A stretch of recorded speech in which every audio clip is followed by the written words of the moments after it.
Sur la question de l'enfance, qu'est-ce que tu dirais, Lucienne? Bon, au plus loin que je me souviens, on habitait dans un petit appartement assez petit, puis derrière, chez moi, il y avait une cour avec des cailloux. C'était où? Ah, c'était à Toulon. À Toulon, sur le bord de la Méditerranée, où j'allais à la mer tous les étés. Bon. Et là, je me souviens que je m'amusais à construire des petites cabanes, des circuits, des enclos, genre avec les pierres. Bon, donc des petites cabanes avec des toits. Bon, ça c'était dehors. Mais je me souviens aussi que mon père m'avait appris à peindre à l'aquarelle. Et je trouvais ça long parce que il s'appliquait, il peignait plusieurs fois la même couleur pour donner de l'intensité. Bon, ça, je me souviens de ça. Ben, écoute, quand j'étais petite, j'habitais avec, mes parents étaient séparés, puis j'ai passé beaucoup de temps chez mon père qui avait gardé la maison familiale, donc il travaillait à l'extérieur, mais quand j'étais chez lui, c'était comme un immense terrain de jeu.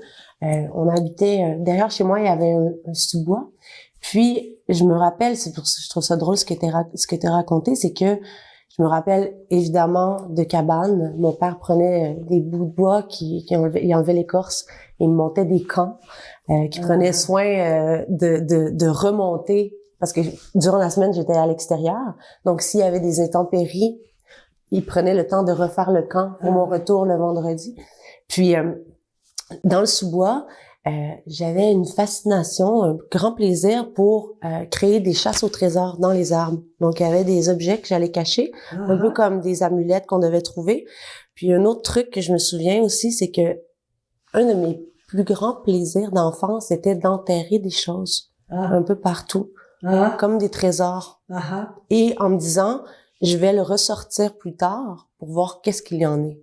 J'ai voulu faire le métier, enseigner les arts, aller aux beaux-arts.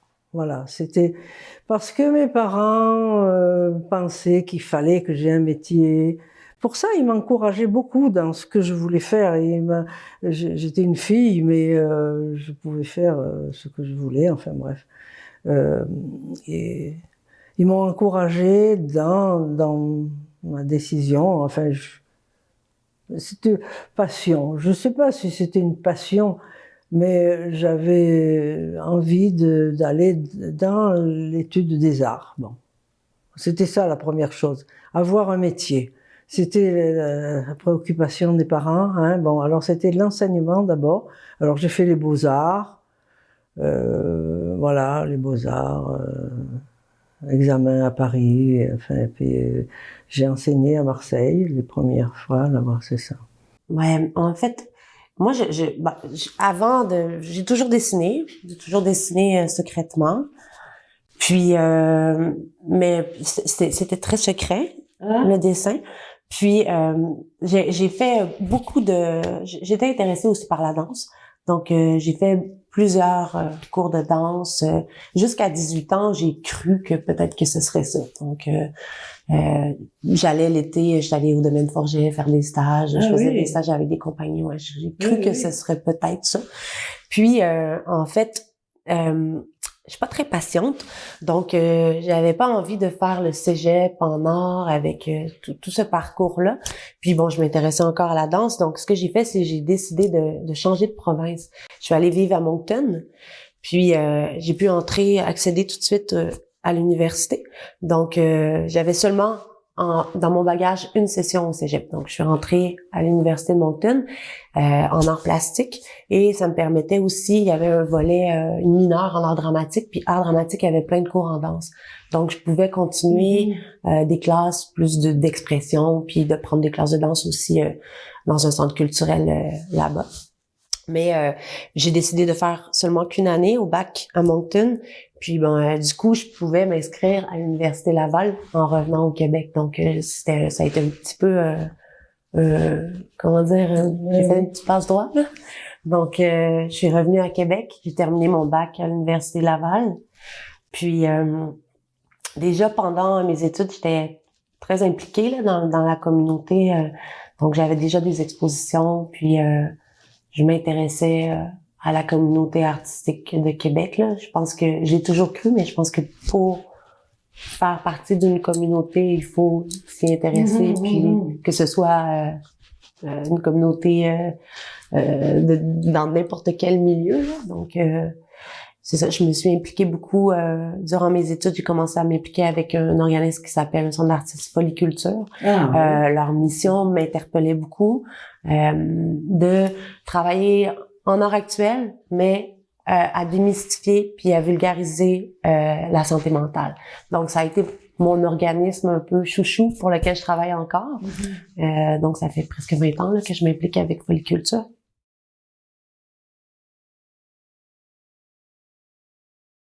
Mais je voulais justement, moi aussi, rencontrer le public, être avec le public, donner au public, pas seulement aux particuliers qui s'enferment avec une œuvre là à lui. Et c'est pour ça que je suis allée beaucoup dans le 1%, enfin ce qu'on appelle le 1%, l'œuvre publique. Alors j'ai tout fait parce qu'il fallait, pour donner un dossier au ministère, il fallait prouver que tu pouvais faire des grandes affaires, hein, des grandes murales. Alors j'ai pratiqué beaucoup la murale. Des amis me prêtaient leurs murs pour que je travaille dessus. Bon, alors j'ai monté un dossier comme ça. Et j'ai commencé à avoir des projets. Voilà, c'est ça. Fait que ça, toute la politique d'intégration à l'architecture, ces œuvres qu'on retrouve dans des lieux publics, oui. Comme les écoles, les lieux du gouvernement, que tout le monde et des usagers cohabitent avec ces œuvres-là. Tu penses que ça a changé beaucoup à ta pratique avec la sculpture? Oui, parce que chaque fois, j'avais à me plonger dans une recherche. À chaque fois, moi, une œuvre, c'était chaque fois une recherche. Je changeais de matériaux, je changeais d'expression selon le projet. J'ai travaillé la fibre optique, j'ai travaillé le bronze, j'ai travaillé le plastique. Parce que je voulais adapter chaque fois à l'édifice où ça allait être, et puis faire une recherche chaque fois. Je faisais une recherche. C'était un peu comme, oui, c'est ça, une ouverture vers de la recherche. J'avais pas une façon de faire que j'appliquais à chaque fois, à chaque projet. J'aimais changer. Voilà, changer pour m'approcher le plus possible du projet. Enfin, bon. Moi, j'aime beaucoup les défis. Donc, tu sais, si je pense à un projet que j'ai fait il y a presque 10 ans, c'est un projet d'envergure à cette époque-là pour moi, là, mais ça le serait encore parce que c'était grandiose, là. C'était de réaliser une scénographie pour le théâtre. Donc, déjà, de travailler avec une équipe en co-création. On travaille pas en équipe, nous, hein, tu sais, à moins de faire un projet d'1% où tu travailles. Mais sinon, en art visuel, on travaille, on est notre entrepreneur, on est le seul entrepreneur général, là. Des fois, on va aller chercher des corps de métier, là, mais donc là, c'était un travail, premièrement, initialement, de laboratoire, où l'auteur, la dramaturge Anne-Marie Olivier, était en processus d'écriture. Donc, c'était un projet aussi très intense au niveau des émotions. Puis, elle nous a embarqués avec elle dans un véhicule. Puis, on a mené une croisière où, tu sais, où on était chavirés. Puis, chaviré, ça veut pas nécessairement dire que c'est seulement négatif. Hein, on peut être chaviré. Puis, j'avais, évidemment, Anne-Marie Et Véronique Côté, qui était metteur en scène à l'époque de ce spectacle-là, était venue me chercher par rapport à mon environnement visuel. Donc, elle voulait pas que je change ce que je fais. Donc, je me suis dit comment je vais le transposer au niveau au niveau métrique, là, tu sais, comment j'allais travailler en dessin pour un spectateur qui est dans une salle, tu sais. Puis je voulais pas faire de compromis, donc j'ai décidé de le faire au crayon plomb, puis Prismacolor. Donc j'ai dessiné un décor de théâtre sur des grands pans de papier qui mesuraient plus ou moins 18 pieds, mais au crayon. Oui. Donc puis avec ce défi-là encore un peu fou, je dis un peu, de répétition de mots. Donc c'était des pans de oui, de petits oui, des pans de motifs qui se répètent. Donc ça a été un très très très grand défi. Puis il reste, ça m'a apporté beaucoup de, ouais, beaucoup, puis beaucoup d'humilité, tu sais, à travailler avec d'autres.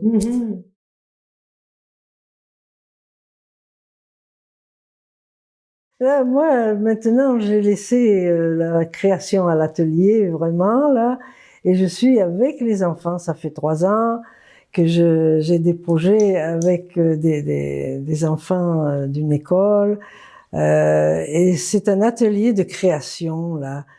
Et je suis tellement heureuse avec ces enfants-là, et c'est les petits, c'est la première année, deuxième année, troisième année. Et j'espère leur transmettre ma passion pour la peinture, pour la curiosité, pour la nature, parce que la nature m'anime beaucoup aussi.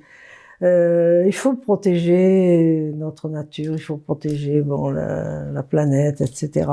Alors j'essaie de trouver des sujets où on parle beaucoup de la nature, de la nature et de leur place à eux dans la nature. Voilà, bon, et puis ça marche pour le moment, et bon, ça me porte et je veux pas faire de... Ça fait sens. Et puis bon, je vieillis, j'ai moins d'énergie. Je peux pas me remettre dans des projets d'envergure. J'ai laissé tomber les dossiers au 1%, par exemple, là, parce que d'abord, il y en a beaucoup de nouveaux jeunes, là, qui ont plein d'énergie et de projets qui prennent la suite. Et ben, c'est bien. Moi aussi, je me suis beaucoup impliquée dans la ville de Québec auprès des associations d'artistes. On a travaillé beaucoup avec Monsieur Lallier pour avoir des ateliers dans la ville de Québec. C'était bon, j'étais là avec des groupes d'artistes et on est arrivé à avoir des règlements qui nous permettaient d'acheter nos ateliers et d'avoir de la subvention pour ça. Ben, on a travaillé fort pour ça. Là, maintenant... Vous avez mis en place des choses pour ça, si on parle des années 97, 98 à peu près, si je me trompe pas, même avant. Mais oui, ça déjà en 70, de 70 à 90, bon, enfin...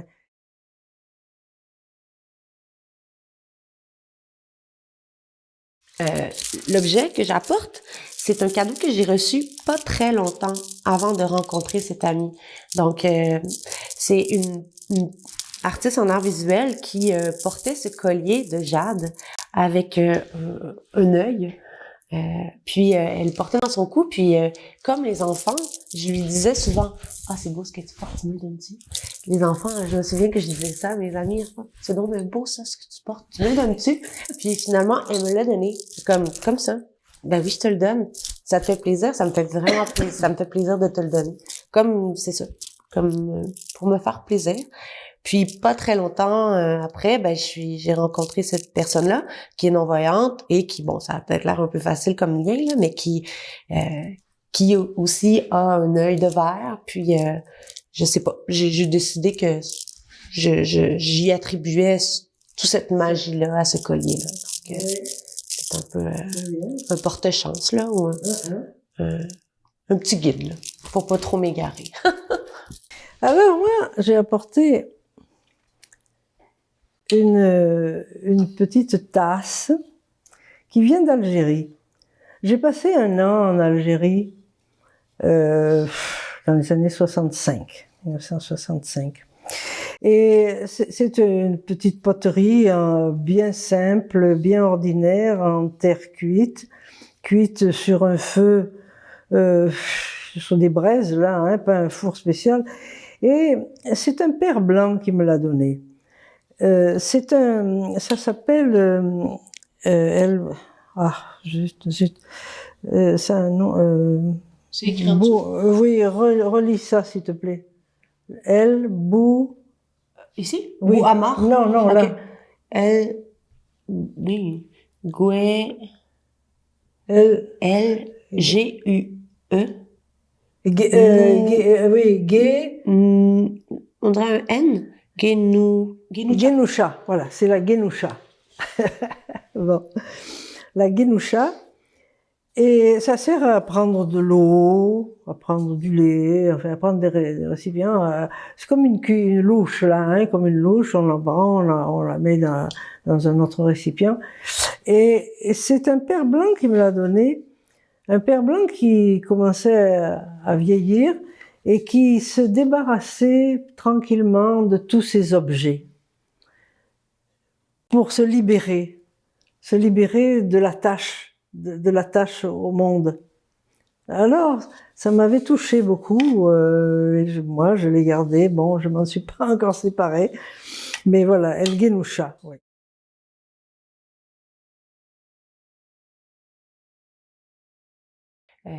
Bon, évidemment, c'est ça. Depuis quelques années, je travaille à Méduse. Depuis, je dis quelques années, ça va faire presque 15 ans. Où une journée par semaine, j'accompagne des adultes qui ont ou ont eu des problématiques en santé mentale. Donc, tous les lundis, je suis leur professeur d'atelier. Donc, à Méduse. Sinon, je travaille aussi avec Foliculture encore. Donc, on travaille, on offre un atelier à des adolescents des centres jeunesse et de DPJ, un atelier de création ouvert où il n'y a pas de thème. Ils sont libres de choisir les médiums. Je les accompagne dans tout ça. Je travaille aussi en pédopsychiatrie dans les hôpitaux avec des enfants. Bon, OK. Mais sinon, j'ai un job 4 jours semaine dans une école primaire où je travaille dans une classe au régulier. J'accompagne des enfants qui ont des besoins, mais c'est mon rôle de soutenir la classe. Mais voilà, ouais, ça me nourrit beaucoup. Mon parcours avec mon amoureux, on a décidé de quitter la ville puis on est parti vivre à la campagne. Depuis, ça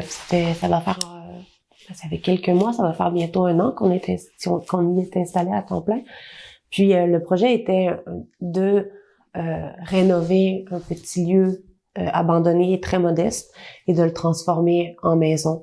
Évidemment, la maison est toute petite et modeste, mais le terrain est grand. On voulait grand dehors puis petit. Donc, il y a beaucoup de choses qui ont changé en quittant la ville. Tu sais, ne serait-ce qu'au niveau chromatique, les paysages sont plus les mêmes, le rythme n'est plus le même. Avant, j'allais au dépanneur, ça prenait 5 minutes. Maintenant, ça prend 3 minutes d'être au fleuve. Aller au dépanneur, ça prend 15 minutes. Tu sais, c'est plus la même chose. Donc, puis depuis 3 ans, je m'implique dans des fermes maraîchères biologiques comme bénévole l'été. Puis, ça aussi là, tu sais, les couleurs, les semences, la terre, le soleil. Je cherchais à rencontrer des rencontres avec l'humilité, je pense. Moi, c'était un peu ça, là, la nouvelle direction.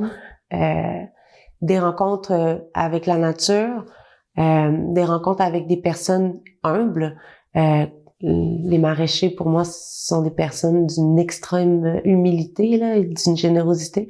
Donc, c'est un peu tout ça qui a changé. Puis, étrangement, ce que je racontais plutôt de mes souvenirs de petits objets que je retrouve le même plaisir, mais chez moi, bon, j'ai un jardin de fleurs, j'ai un jardin un potager, puis on a un verger, mais aussi j'ai des centaines et des centaines de bulles, puis j'ai le même plaisir. Je pense que c'est exactement le même sentiment que je retrouve quand je plante les bulles, puis j'ai hâte à la saison Comme où ils vont l'écureuil. sortir. Oui, oui. Comme l'écureuil Mais c'est ça. qui rentre. C'est juste ça. Oui, oui. Puis là, des fois, je me dis, mais c'est ça mon plaisir. Moi, c'est ça. C'est trouver la bonne couleur dans le dessin qui va fonctionner avec, tu sais c'est quoi là, réaliser une œuvre, c'est des casse-têtes des fois, puis des fois tu fais juste un petit trait de plus puis tu viens de te foutre dans le pétrin là parce que tu pensais que c'était terminé mais là ça recommence. Oui, oui. Ben c'est un peu ça que je retrouve aussi dans mon jardin, à créer des arrangements. Oui, oui. Bref. Donc c'est un peu tout ça. On dirait que ça se clarifie. T'sais, on n'a pas le même âge, mais ça se clarifie. Quand j'ai commencé à faire de l'art, j'avais un besoin, tu sais, c'était comme un souci de performance ou tu sais, c'est pas ça du tout là, mais pas du tout. Je me suis questionnée en prenant le recul, en allant vers la campagne, quel genre d'artiste je veux être, quel genre de pratique je veux avoir, qui je veux être moi dans cette communauté artistique-là, avec qui je veux faire de l'art, de quelle façon je vais le présenter. Puis j'ai décidé que ce serait de cette façon-là, de quand je suis prête, quand c'est prêt, quand j'ai quelque chose à dire, quand c'est assez généreux. C'est un peu tout ça, là. C'est beau. C'est beau. Est-ce que tu sais que ça me fait plaisir d'être ici avec toi? À côté de toi, à côté de mon travail, à côté du tien, bon, ben, premièrement, ce que les gens ne savent pas, c'est c'est la première fois qu'on se rencontre Oui. en personne. Évidemment, comme plus jeune artiste, j'ai toujours entendu parler de toi. J'ai vu ton travail dans la ville aussi. Je pense même à Méduse dans la montée. Oui, Donc, oui. cet événement-là, cette exposition-là est une chance, mais j'ai comme un peu l'impression, ben en tout cas, je le dis là, mais tu sais quand quelqu'un te présente une nouvelle personne que tu as envie de revoir, tu sais, parce que je trouve qu'il y a des atomes, il y a des corrélations, il y a des liens à faire. Quand tu me parles que après l'école, les enfants viennent à ton atelier, que tu as loué un atelier pour les enfants. Je trouve ça extraordinaire. Ben oui. Je trouve ça extraordinaire. C'est pas ton atelier, c'est l'atelier de toi, des enfants et toi. Oui. Donc, j'ai envie de m'inviter. Ah ben tu viendras. Je vais t'inviter. OK, parfait. Ça m'a vraiment fait plaisir de te rencontrer. Et ben moi aussi. Et puis je t'invite à venir à mon atelier pour voir ce que feront les enfants. Et puis pour voir le lieu, là, enfin. Et puis continuer notre conversation. Tout à fait. Continuer à te découvrir parce que tu as une vie pleine de richesses et de coins secrets que tu caches. Oui. Alors qu'on va découvrir petit à petit. Merci. Merci. Merci à toi.